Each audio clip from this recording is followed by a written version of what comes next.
내 남편은 나를 산속에 버렸습니다. 내가 연기하고 있다는 걸 몰라야 해요. 여보, 나 버리느라 고생 많았어. 뽕작가 사연 시작 전 구독과 좋아요를 눌러주시고 어디서 듣고 계시는지 댓글 남겨주시면 계신 곳으로 재물운과 행운이 찾아갑니다. 하늘이 무너진 듯 억수같이 비가 쏟아지던 4월의 어느 날이었습니다. 꽃잎을 떨어뜨리는 봄비라기엔 너무도 차갑고 매서운 날이었지요. 그 굳은 빗속을 뚫고 인적 없는 산길을 오르는 두 노인이 있었습니다. 폐암 말기로 죽음을 앞둔 이른의 남편 김만석 씨, 그리고 그의 침에 걸린 아내 이순희 할머니였습니다. 비틀거리는 걸음으로 앞서가던 남편이 멈칫했습니다. 뒤따르던 아내가 진흙탕에 발이 묶여 그만 고꾸라지고 말았기 때문입니다. 아이고 여보, 나 다리 아파. 못 가겠어. 순이 할머니가 흙투성이가 된 채 울먹였습니다. 남편은 그런 아내를 내려다보며 왈칵 치미는 피울음을 삼켰습니다. 당장이라도 일으켜 세워 집으로 돌아가고 싶었지만 그럴 수 없었습니다. 그가 아내를 데리고 가는 곳은 산 중턱의 암자, 즉 아내를 버려야 할 곳이었기 때문입니다. 자신이 죽고 나면 돌봐줄 이 없는 아내를 위한 남편이 선택한 최후의 방법이었습니다. 하지만 야속하게도 남편의 폐는 이미 찢어질 듯 비명을 지르고 있었습니다. 남편은 말없이 굽은 등을 내밀었습니다. 죽으러 가는 사람이 살아야 할 사람을 업어야 하는 기막힌 운명이었습니다. 남편의 등에 엎인 아내는 놀라울 정도로 가벼웠습니다. 평생 고생만 시켰는데 무엇을 먹고 살았기에 이토록 삭정이처럼 마른 것인지, 남편은 빗물인지 눈물인지 모를 것이 흐르는 얼굴을 닦을 새도 없이 한 걸음 한 걸음 무거운 발을 떼었습니다. 그때였습니다. 등에 엎인 순이 할머니가 남편의 목을 꼭 끌어안으며 중얼거렸습니다. 여보, 따뜻하다. 우리 남편 등 참 넓다. 좋다. 남편의 가슴이 미어 터지는 것 같았습니다. 폐암 덩어리가 기도를 막아 숨 쉴 때마다 쇳소리가 나는데 아내는 그 거친 숨소리를 자장가 삼아 등에 얼굴을 부비고 있었습니다. 남편은 입술을 깨물어 터져나오는 신음을 막았습니다. 그래, 순이야. 내 이 등짝이 너를 업는 마지막이다. 이 길 끝에 너를 내려놓고 나는 혼자 지옥으로 갈 것이다. 1시간 같은 10분이 흘렀을까요? 마침내 산 중턱, 낡은 암자 앞에 도착했습니다. 남편의 다리가 후들거리며 무너져 내릴 듯 휘청거렸습니다. 남편은 바위 위에 아내를 털썩 내려놓았습니다. 이제 악역이 되어야 할 시간이었습니다. 정을 떼야 했습니다. 그래야 자신이 떠나고 나서 아내가 하염없이 기다리다 굶어 죽는 일이 없을 테니까요. 잘 들어. 임자는 오늘부터 여기서 사는 거야. 스님 나오면 밥 달라고 하고 재워달라고 해. 남편은 일부러 표독스러운 표정을 지으며 소리쳤습니다. 나는 간다. 내가 당신 똥오줌 받아내는 거 지긋지긋해서 도망가는 거니까 절대 나 찾지 마. 알겠어. 비수 같은 말들이 허공을 갈랐습니다. 하지만 남편은 차마 아내의 눈을 마주치지 못했습니다. 그 눈을 보면 다리가 풀려 도망치지 못할 것 같았기 때문입니다. 뒤돌아 뛰려는 찰나 순이 할머니의 손이 남편의 손목을 잡았습니다. 여보, 가슴이 철렁 내려앉았습니다. 가지 말라고 매달릴까봐, 같이 가자고 울부짖을까봐 남편은 숨을 멈췄습니다. 하지만 이어진 아내의 말은 남편의 예상을 완전히 빗나갔습니다. 손이 너무 차다. 비 맞아서 그래. 당신 지금 오들오들 떨잖아. 많이 추워. 어디 아파? 그녀는 자신이 버려지는 순간에도 자신의 처지를 걱정하지 않았습니다. 빗속에 서 있는 남편의 파랗게 질린 입술과 얼음장 같은 손을 걱정하고 있었습니다. 치매가 기억을 지우고 인지를 흐리게 했다지만 평생 사랑했던 남자에 대한 본능마저 지우지는 못한 것이었을까요? 초점 없는 그녀의 눈동자 속에 어린아이가 아픈 아빠를 바라보듯 깊은 슬픔이 어렸습니다. 남편은 억장이 무너져 내렸습니다. 당장이라도 무릎을 꿇고 내가 미안하다, 내가 죽을 죄를 졌다며 통곡하고 싶었습니다. 하지만 지금 약해지면 둘 다 죽습니다. 남편은 어금니가 으스러져라 깨물며 있는 힘껏 아내의 손을 뿌리쳤습니다. 이거 나 재수없게 어딜 만져. 순이 할머니가 힘없이 흙바닥에 나뒹굴었습니다. 하지만 남편은 아내를 일으켜 세우지 않았습니다. 일으키는 순간 영영 떠나지 못할 것을 알았기 때문입니다. 거기 꼼짝 말고 있어. 따라오면 다리 몽둥이를 부러뜨려 버릴 거야. 남편은 도망치듯 산을 뛰어내려갔습니다. 뒤에서 여보, 같이 가. 하는 아내의 울부짖음이 들려왔지만 그는 귀를 막았습니다. 폐가 찢어질 듯한 통증보다 등 뒤에 남겨두고 온 아내의 시선이 더 아팠습니다. 남편은 아내를 살리기 위해 폐륜을 저질렀고 아내는 영문도 모른 채 낯선 산속에 홀로 남겨졌습니다. 세상 사람들은 그를 욕하겠지만 빗물에 섞여 흐르던 그의 피눈물을 아는 이는 아무도 없었습니다. 그런데 여러분, 정말 순이 할머니는 아무것도 몰랐을까요? 흙바닥에 쓰러진 그녀가 품속같이 꼭 껴안고 있던 낡은 배낭. 그 배낭 깊숙한 곳에는 남편이 상상조차 못할 비밀이 숨겨져 있었습니다. 그녀가 챙겨온 것은 옷가지가 아니었습니다. 죽어가는 남편의 고통을 함께 짊어지려 했던 치매 아내의 슬픈 보물들이 그 안에 가득했습니다. 폭우가 쏟아지는 산사 앞에 덩그러니 남겨진 순이 할머니. 멀어지는 남편의 뒷모습을 보며 그녀는 과연 무슨 생각을 했을까요? 쿨러. 아내를 산속에 버리고 돌아온 집 현관문을 열자마자 김만석 씨는 그 자리에 고꾸라지고 말았습니다. 참았던 피가 식도 깊은 곳에서부터 용암처럼 터져나왔습니다. 붉은 선혈이 낡은 현관 타일 위로 흩뿌려졌습니다. 닦아줄 사람도 등 두드려줄 사람도 없는 차가운 집. 그 적막감이 폐암의 통증보다 더 끔찍하게 만석 씨의 목을 졸라왔습니다. 그는 떨리는 손으로 입가를 훔쳐내고 방으로 기어 들어갔습니다. 불과 몇 시간 전까지 아내가 앉아 TV를 보던 아랫목은 이미 싸늘하게 식어 있었습니다. 만석 씨는 아내가 덮고 자던 혼이불을 가슴에 끌어안고 웅크렸습니다. 이불에서 나는 아내의 냄새. 쉰내와 섞인 그 익숙한 살냄새가 맡아지자 참았던 울음이 짐승의 신음처럼 터져 나왔습니다. 미안해. 순이야, 미안해. 방바닥 한 구석에는 꼬깃꼬깃 구겨진 진단서 한 장이 뒹굴고 있었습니다. 상세 불명의 기관지 및 폐의 악성 신생물 말기. 수술 불가. 일주일 전 의사는 당장 입원해서 호스피스 치료라도 받아야 한다고 사정했습니다. 하지만 만석 씨는 도망치듯 병원을 나왔습니다. 자신이 병원 침대에 눕는 순간 집에 혼자 남을 치매 아내의 운명은 불 보듯 뻔했기 때문입니다. 가스 불 끄는 법도 잊어버리고 밥솥 여는 법도 잊어버린 아내입니다.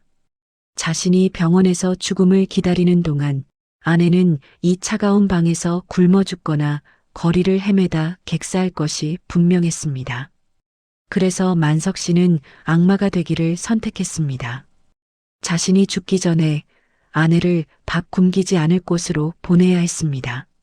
사람들이 욕하는 고려장이라 해도 상관없었습니다.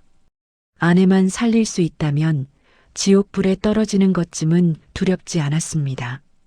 여보, 제발 거기서 살아만 줘. 나 같은 놈 잊어버리고 스님들이 주는 밥 먹으면서 그렇게 살아만 줘. 만석 씨는 흐릿해지는 의식 속에서도 아내의 이름을 불렀습니다. 몸이 불덩이처럼 뜨거워졌습니다. 죽음이 문턱까지 찾아왔음을 직감했습니다. 그는 마지막 힘을 다해 아내의 베개에 얼굴을 묻었습니다. 그렇게 고통스러운 밤이 지나고 있었습니다. 하지만 여러분, 만석 씨가 죽어가며 그토록 걱정했던 바보 아내 순이 할머니에게는 남편이 꿈에도 몰랐던 비밀이 하나 있었습니다. 남편은 자신이 아픈 것을 아내에게 철저히 숨겼다고 생각했습니다. 밤마다 화장실 수돗물을 틀어놓고 몰래 기침을 했고 피 묻은 휴지는 검은 비닐봉지에 꽁꽁 묶어 쓰레기통 깊숙이 버렸으니까요. 진통제 껍질도 아내 눈에 띄지 않게 신문지 사이에 숨겨서 버렸습니다. 아내가 치매니까 아무것도 모를 거라 확신했던 것이지요. 하지만 그것은 남편의 착각이었습니다. 매일 밤 만석 씨가 진통제에 취해 깊은 잠에 빠지면 순이 할머니는 부스스 자리에서 일어났습니다. 그리고 도둑고양이처럼 살금살금 부엌으로 나갔습니다. 그녀의 눈빛은 낮의 멍한 눈빛과는 사뭇 달랐습니다. 그녀는 쓰레기통 뚜껑을 열었습니다. 그리고 남편이 꽁꽁 묶어버린 검은 비닐봉지를 꺼내 그 안을 뒤지기 시작했습니다. 비닐 안에서는 피 묻은 휴지 뭉치들과 빈 알약 껍질들이 쏟아져 나왔습니다. 일반인들에게 그것은 더러운 쓰레기에 불과했겠지만 치매에 걸린 순이 할머니에게 그것들은 세상 무엇보다 중요한 단서이자 아픔이었습니다. 아빠, 아야 해. 피났어. 순이 할머니는 어린아이처럼 중얼거렸습니다. 치매는 그녀의 지능을 5살 어린애로 되돌려 놓았지만 사랑하는 사람의 고통을 감지하는 본능까지는 빼앗지 못했습니다. 그녀의 눈에는 남편이 버린 피 묻은 휴지가 마치 남편의 몸에서 떨어져 나온 살점처럼 보였습니다. 이거 버리면 안 돼. 아빠 아파. 내가 호해줘야 돼. 그녀는 피 묻은 휴지를 조심스럽게 펴서 자신의 낡은 내복 소매로 꾹꾹 눌러 닦았습니다. 마치 상처를 치료하듯이 말입니다. 그리고 빈 알약 껍질들을 하나하나 모았습니다. 날카로운 플라스틱 모서리에 손가락이 찔려 피가 나도 멈추지 않았습니다. 그녀는 그 쓰레기들을 차곡차곡 모아 자신이 늘 메고 다니던 낡은 배낭 깊숙한 곳에 숨겼습니다. 남편 몰래 아무도 모르게 말이지요. 그녀에게 배낭은 단순한 가방이 아니었습니다. 남편의 아픔을 대신 담아두는 비밀 금고였습니다. 낮에 만석 씨가 순이야. 이 가방 좀 벗고 있어라. 무겁다라고 해도 그녀가 기를 쓰고 배낭을 껴안았던 이유가 바로 이것이었습니다. 혹시라도 남편이 이 배낭을 열어보고 자신의 아픔을 들킬까봐 혹은 이 치료제라고 믿는 쓰레기들을 갖다 버릴까봐 두려웠던 것입니다. 그녀가 산으로 끌려갈 때 챙겼던 그 뚱뚱한 배낭.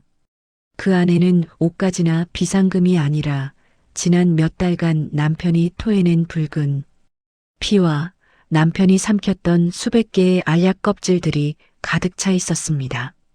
그녀는 남편을 따라 산을 오르며 생각했을지도 모릅니다.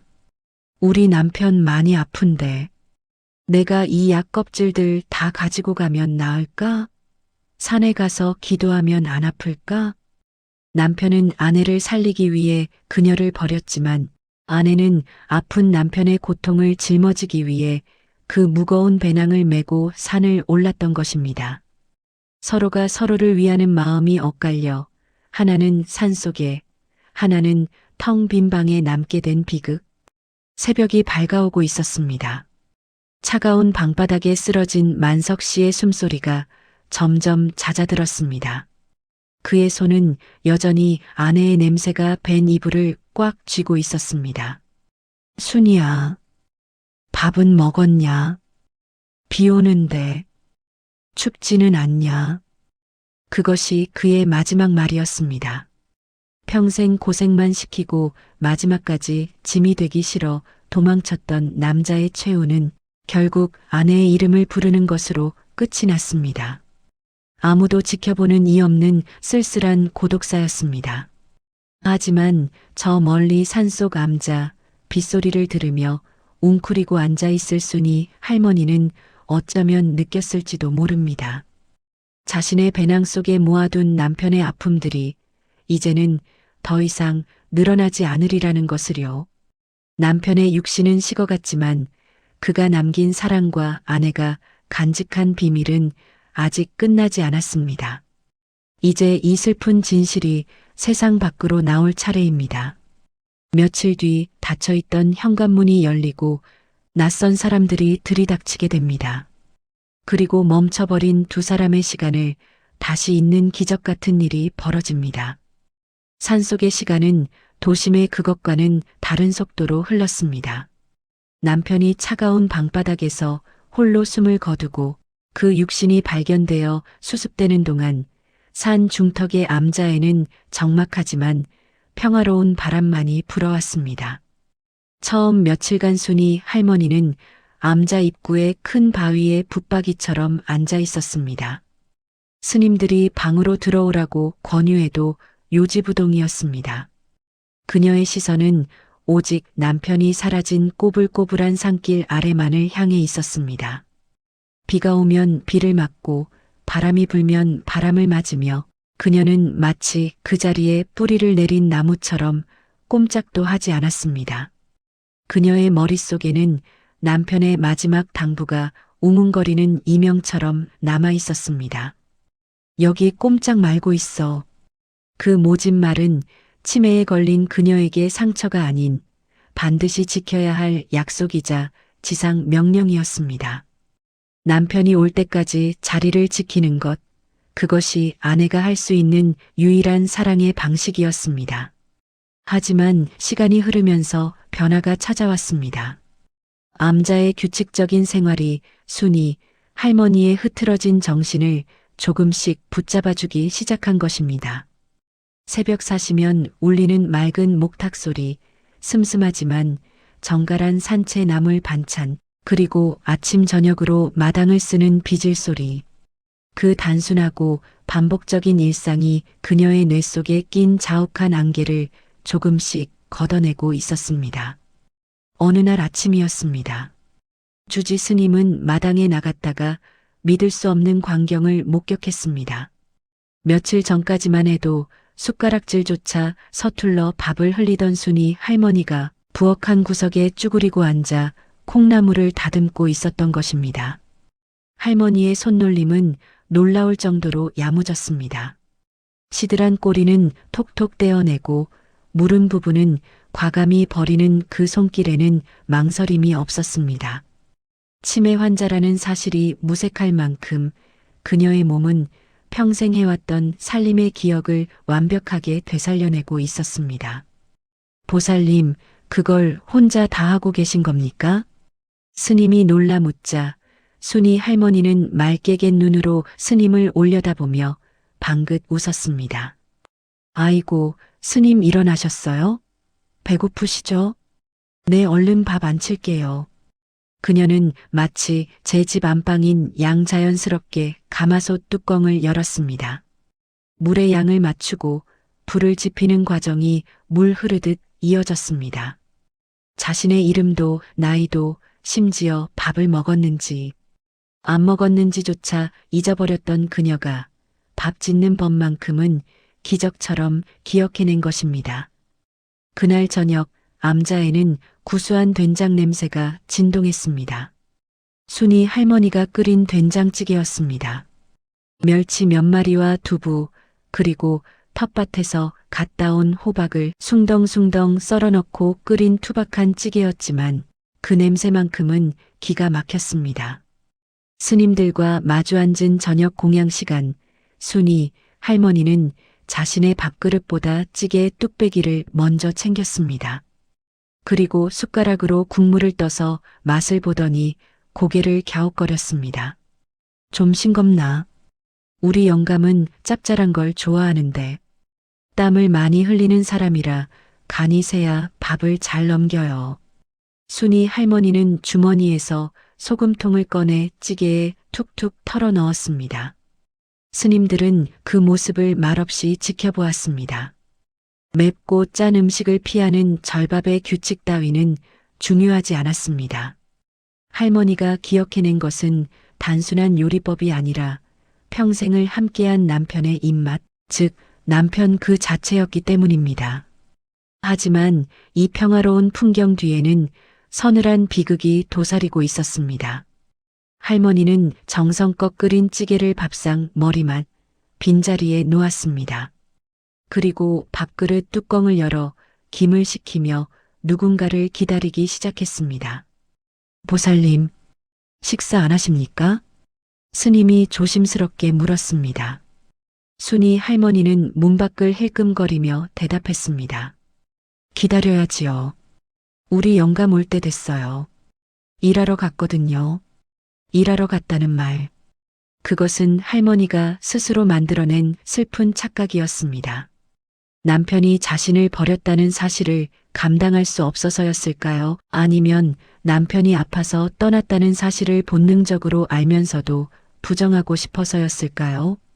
그녀의 기억은 버려짐을 기다림으로 왜곡하여 스스로를 보호하고 있었습니다. 영감은 참 미련해요. 아프면 좀 쉬지. 돈 번다고 저렇게 늦게까지. 스님, 우리 영감 오면 따뜻한 물 좀 주세요. 기침을 많이 해요. 그녀는 진심으로 걱정하고 있었습니다. 산 아래 이미 싸늘한 주검이 되어버린 남편의 죽음을 꿈에도 모른 채 그녀는 식어가는 된장찌개를 데우고 또 데웠습니다. 뚝배기에 국물이 졸아들어 짜게 식어갈수록 스님의 가슴도 타들어갔습니다. 차마 할머니, 영감님은 안 옵니다라고 말할 수 없어 스님은 목탁만 두드렸습니다. 해가 지고 어둠이 산사를 덮쳤습니다. 결국 그날도 남편은 오지 않았습니다. 하지만 순이 할머니는 실망하거나 울지 않았습니다. 대신 그녀는 익숙한 손놀림으로 자신의 낡은 배낭을 끌어당겼습니다. 그녀는 배낭을 열어 그 안의 내용물을 확인했습니다. 그녀가 집에서부터 챙겨온 그 비밀스러운 물건들, 남편이 몰래 버렸던 피 묻은 휴지 뭉치와 빈 알약 껍질들이었습니다. 그녀는 보물이라도 다루듯 그것들을 하나하나 꺼내어 무릎 위에 늘어놓았습니다. 꼬깃꼬깃해진 휴지를 손바닥으로 다림질하듯 펴고 알약 껍질의 모서리를 만지작거렸습니다. 그것은 치매 노인의 의미 없는 장난이 아니었습니다. 일종의 기도였습니다. 남편의 아픔이 담긴 물건들을 자신이 품고 있으면 남편이 덜 아플 것이라는 주술적인 믿음이었습니다. 아빠, 아야 하지 마. 내가 이거 다 가져왔으니까 이제 안 아플 거야. 순이 할머니는 밤하늘을 올려다보며 중얼거렸습니다. 그녀의 시선 끝에는 유난히 밝게 빛나는 별 하나가 걸려 있었습니다. 마치 그녀를 내려다보고 있는 누군가의 눈동자처럼 말입니다. 그녀는 알고 있었을지도 모릅니다. 머리로는 남편이 일하러 갔다고 믿고 싶어 했지만 가슴 깊은 곳에서는 이미 남편과의 영원한 이별을 감지하고 있었던 것일지도 모릅니다. 그렇지 않고서야 매일 밤 저렇게 서글픈 눈으로 배낭 속의 아픔들을 어루만질 리가 없으니까요. 산사의 밤은 깊어갔고 찌개는 차갑게 식어버렸습니다. 하지만 순이 할머니는 밥상을 치우지 않았습니다. 언젠가는 혹시라도 내일 아침에는 그가 문을 열고 들어와 순이야 나왔다며 숟가락을 들 것만 같았기 때문입니다. 그렇게 기다림이 일상이 되어가던 어느 날 오후였습니다. 고요하던 산사의 정적을 깨고 산길 아래서 낯선 자동차 엔진 소리가 들려왔습니다. 스님이 먼저 마당으로 나갔고 마루에 앉아 콩을 고르던 순이 할머니도 고개를 들었습니다. 경찰차였습니다. 제복을 입은 경찰관 한 명과 사복을 입은 형사 한 명이 차에서 내렸습니다. 그들의 손에는 하얀 보자기에 쌓인 네모난 상자가 들려 있었습니다. 순이 할머니는 그 상자를 보는 순간 쥐고 있던 콩바구니를 떨어뜨렸습니다. 콩알들이 마루 위로 요란하게 흩어졌지만 그녀의 귀에는 아무 소리도 들리지 않았습니다. 본능이 말하고 있었습니다. 저 보자기에 쌓인 것이 무엇인지, 저것이 누구인지. 그녀의 심장이 쿵 하고 내려앉았습니다. 기다림의 끝이 잔인한 진실과 마주하는 순간이 다가오고 있었습니다. 남편은 돌아왔습니다. 하지만 그녀가 매일 데워놓았던 된장찌개를 먹을 수는 없는 모습으로 말입니다. 순이 할머니는 세상에서 가장 작아져서 돌아온 남편을 어떻게 맞이할까요? 경찰차가 뿜어내던 흙먼지가 가라앉고 산사에는 다시 무거운 정적이 감돌았습니다. 제복을 입은 경찰관과 사복 차림의 형사는 어색한 표정으로 서 있었습니다. 그들의 손에 들린 하얀 보자기에 쌓인 상자. 그것이 무엇을 의미하는지 산전수전 다 겪은 노인이라면 모를 리가 없었습니다. 스님은 합장을 하며 고개를 떨구었고 마루에 앉아있던 순이 할머니는 천천히, 아주 천천히 자리에서 일어났습니다. 그녀의 시선은 형사의 얼굴이 아닌 오직 그 하얀 상자에 고정되어 있었습니다. 형사가 무겁게 입을 열었습니다. 김만석 씨, 댁이 맞습니까? 저희가 늦어서 죄송합니다. 형사의 목소리는 떨리고 있었습니다. 홀로 고독사한 노인의 시신을 수습하고 유일한 연고자인 아내를 찾아 여기까지 오는 길 내내 형사의 마음도 편치 않았을 테니까요. 형사는 조심스럽게 상자를 내밀었습니다. 순이 할머니는 신발도 신지 않은 채 맨발로 마당을 가로질러 걸어갔습니다. 콩을 고르던 손을 앞치마에 쓱쓱 문지르고는 떨리는 손을 뻗어 그 상자를 받아들었습니다. 묵직했습니다. 그리고 따뜻했습니다. 그 순간 순이 할머니의 눈동자가 기묘하게 흔들렸습니다. 치매라는 짙은 안개 속에 갇혀있던 그녀의 의식이 남편의 온기를 느끼자마자 거짓말처럼 선명해지는 순간이었습니다. 일장에서 비를 맞으며 산을 오를 때 남편의 손이 너무 차갑다며 걱정했던 그녀였습니다. 그런데 지금 품에 안긴 남편은 도자기 안에서 한 줌의 재가 되어 비로소 따뜻한 온기를 품고 돌아온 것입니다. 할머니, 할아버지께서 돌아가셨습니다. 형사의 확인 사살 같은 말에도 순이 할머니는 울부짖지 않았습니다. 통곡도 오열도 없었습니다. 그저 갓난아기를 아는 엄마처럼 유골함을 소중하게 품에 꼭 끌어안고 뺨을 비빌 뿐이었습니다. 왔어? 영감 왔어? 그녀의 목소리는 너무나 차분해서 오히려 주변 사람들의 가슴을 서늘하게 만들었습니다. 그녀는 마치 남편이 긴 여행을 마치고 돌아온 것처럼 유골함에 대고 조곤조곤 말을 건네기 시작했습니다. 왜 이제 왔어? 밥 다 식었는데. 아이고, 근데 당신 왜 이렇게 작아졌어? 살이 다 어디로 갔어? 치매는 그녀에게서 현실 감각을 뺏어갔지만 대신 잔인한 이별을 견딜 수 있는 환상을 선물한 것일지도 모릅니다. 그녀의 눈에는 네모난 유골함이 죽음의 상징이 아니라 그저 작아지고 약해진 남편 그 자체로 보였습니다. 순이 할머니는 유골함을 안고 자신이 늘 앉아있던 평상으로 갔습니다. 그리고 유골함을 조심스럽게 내려놓고는 자신의 등 뒤에 있던 낡은 배낭을 열었습니다. 이제 드디어 그녀가 꽁꽁 숨겨왔던 비밀을 남편에게 보여줄 차례가 온 것입니다. 영감, 이거 봐라. 내가 당신 주려고 다 모아놨다. 할머니의 거친 손이 배낭 깊숙한 곳에서 무언가를 한 웅큼 꺼내 유골함 앞에 내려놓았습니다.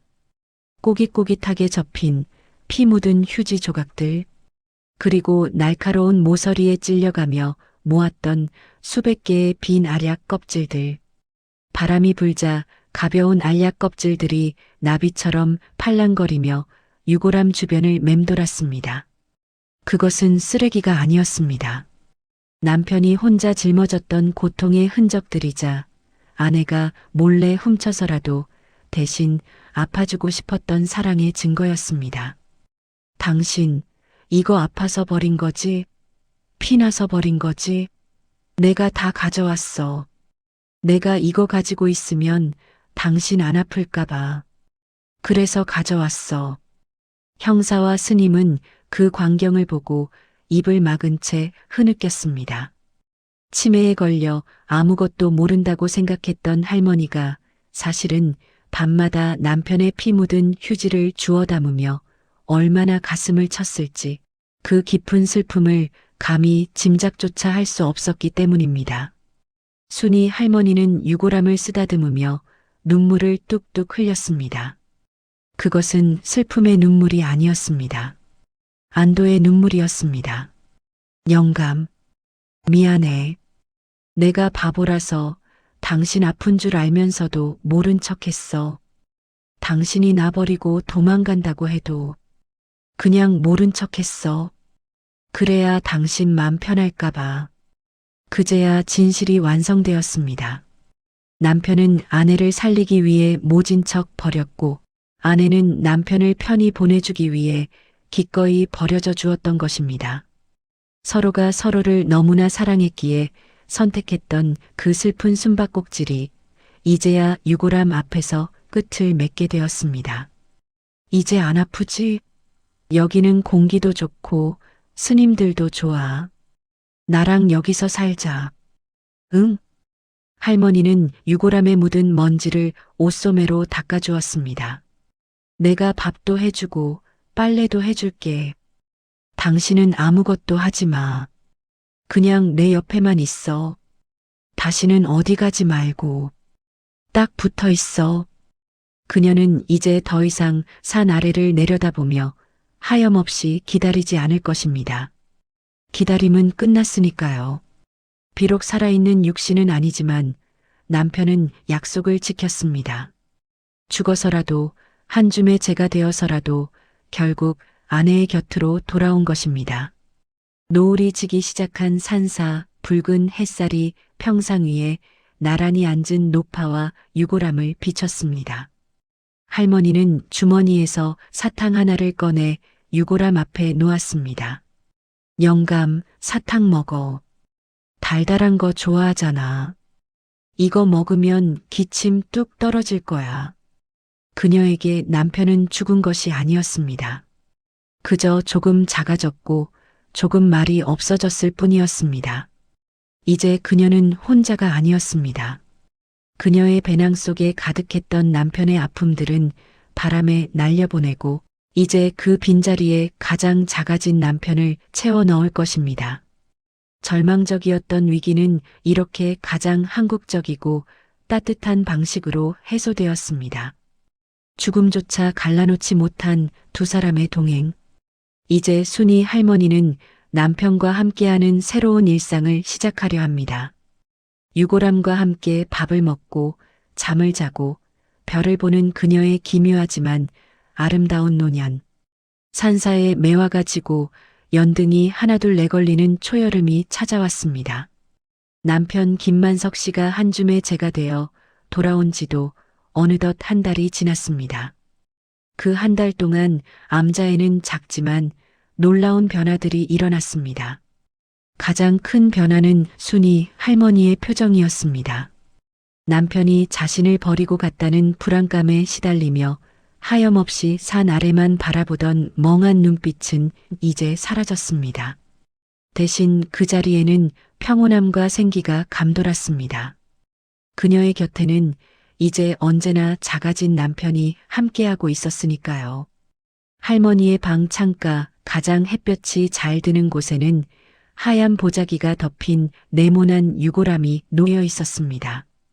할머니는 아침에 눈을 뜨면 가장 먼저 그 유골함의 창문을 열어주었습니다.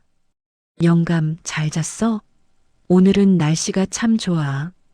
뻐꾸기도 우네. 그녀는 마치 살아있는 사람을 대하듯 자연스럽게 말을 건넸습니다. 세수를 하고 나면 물기를 닦은 수건으로 유골함도 한번 쓱 닦아주고 밥상을 차릴 때면 잊지 않고 숭늉 한 그릇을 유골함 옆에 놓아두었습니다. 누군가는 이 모습을 보고 미망인의 안타까운 집착이라 혀를 찰지도 모릅니다. 혹은 치매 노인의 망령이라 손가락질할지도 모릅니다. 하지만 곁에서 지켜보는 스님들의 생각은 달랐습니다. 그것은 집착이 아니라 두 사람이 평생을 걸쳐 맞춰온 호흡이 이어지는 과정이었습니다. 비록 대답 없는 남편이었지만 할머니는 그 침묵 속에서 누구보다 많은 대화를 나누고 있었습니다. 어느 맑게 오후 순이 할머니는 오랫동안 메고 다니던 낡은 배낭을 챙겨 뒷산 언덕으로 올랐습니다. 바람이 시원하게 불어오는 산새가 한눈에 내려다 보이는 곳이었습니다. 그녀는 바위에 걸터 앉아 배낭을 열었습니다. 그 안에는 지난 몇 달간 그녀가 남편 몰래 모아왔던 아픔들이 가득했습니다. 피 묻은 휴지 뭉치, 날카로운 알약 껍질들, 남편이 고통스러워할 때마다 그녀가 대신 짊어지고자 했던 그 슬픈 쓰레기들 말입니다. 할머니는 떨리는 손으로 알약 껍질들을 한 웅큼 집어들었습니다.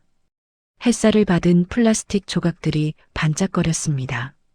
영감, 이제 이거 필요 없지? 바람이 불어왔습니다. 할머니는 손을 펴 허공을 향해 그것들을 날려보냈습니다. 이제 안 아프니까. 약 안 먹어도 되니까. 다 가져가라. 우리 영감 아픈 거 바람이 다 가져가라. 후두둑 가벼운 알약 껍질들이 꽃잎처럼 바람을 타고 흩어졌습니다. 피 묻은 휴지들도 하나둘 허공으로 날아갔습니다.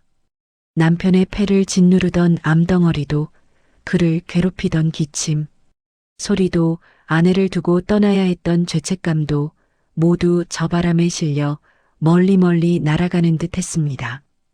그녀의 배낭은 텅 비었습니다. 묵직했던 아픔이 사라진 배낭은 깃털처럼 가벼워졌습니다. 할머니는 빈 배낭을 탈탈 털어 다시 맸습니다.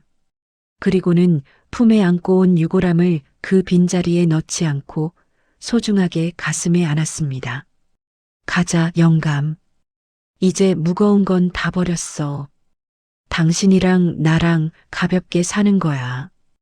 그날 이후 할머니의 기억은 더욱 맑아진 듯 했습니다. 물론 여전히 방금 둔 물건을 찾지 못해 헤매기도 하고 스님의 이름을 잊어버려 아저씨라고 부르기도 했습니다. 하지만 적어도 자신이 누구인지 그리고 자신의 곁에 있는 이 하얀 상자가 누구인지는 절대 잊지었습니다. 치매라는 병마도 사랑의 기억만큼은 지우지 못한다는 말이 있습니다. 어쩌면 순이 할머니에게 치매는 남편을 잃은 슬픔을 감당할 수 있도록 신이 내려준 망각의 보호막이었을지도 모릅니다. 그 보호막 안에서 그녀는 남편의 죽음을 아주 긴 여행에서 돌아온 휴식으로 받아들였습니다. 여름밤이 깊어가면 할머니는 평상에 나와 앉았습니다. 유골함을 옆에 두고 부채질을 해주며 밤하늘의 별을 올려다보았습니다. 영감, 저 별 봐라. 당신 닮아서 참 맑다. 할머니가 유골함을 톡톡 두드리면 풀벌레 소리가 대신 대답을 해주었습니다. 당신 원망 안 해. 나 살리려고 여기 두고 간 거잖아. 나 밥 굶지 말라고, 등 따숩게 자라고. 그 마음 다 알아. 그녀의 독백은 산사의 밤 공기에 섞여 흩어졌습니다. 그러니까 미안해하지 마. 나 여기서 잘 먹고 잘 자고 있어. 당신도 내 옆에 있으니까 좋지? 나도 참 좋아. 할머니는 유골함에 볼을 비비며 엷은 미소를 지었습니다. 그것은 체념이나 슬픔의 미소가 아니었습니다. 인생의 모진 풍파를 다 겪어낸 노부부가 툇마루에 앉아 서로의 굽은 등을 어루만질 때 짓는 평온한 미소였습니다. 남편은 아내를 위해 죽음을 택했고 아내는 남편을 위해 삶을 이어가고 있습니다. 비록 육신은 떨어져 있어도 두 사람의 영혼은 그 어느 때보다 단단하게 결속되어 있었습니다. 세상 사람들은 남편이 죽고 아내만 남았다고 말하겠지만 이곳 산사에서 두 사람은 여전히 함께 살고 있습니다. 한 사람은 흙으로 돌아가 작은 집에 머물고 한 사람은 그 집을 지키며 매일 밥을 짓습니다. 마당 한 구석 할머니의 낡은 고무신 옆에는 주인을 잃은 남편의 구두 한 켤레가 나란히 놓여 있습니다. 할머니가 매일 아침 먼지를 털어 닦아놓는 그 구두는 언제라도 신을 수 있을 것처럼 반질반질 윤이 납니다. 삶과 죽음의 경계를 넘어 기억과 망각의 경계를 넘어 두 사람의 동행은 계속됩니다. 이제 더 이상 아픔도 이별도 없는 이곳에서 그들은 영원히 함께할 것입니다. 가장 슬픈 숨바꼭질로 시작되었던 이 이야기는 이렇게 세상에서 가장 아름다운 동행으로 마침표를 찍습니다. 영감, 내일은 나랑 쑥 캐러 가자. 당신 좋아하는 쑥국 끓여줄게. 알았지? 대답 없는 허공을 향해 던지는 할머니의 그 한마디가 산사의 바람이 되어 우리의 가슴을 따뜻하게 어루만집니다.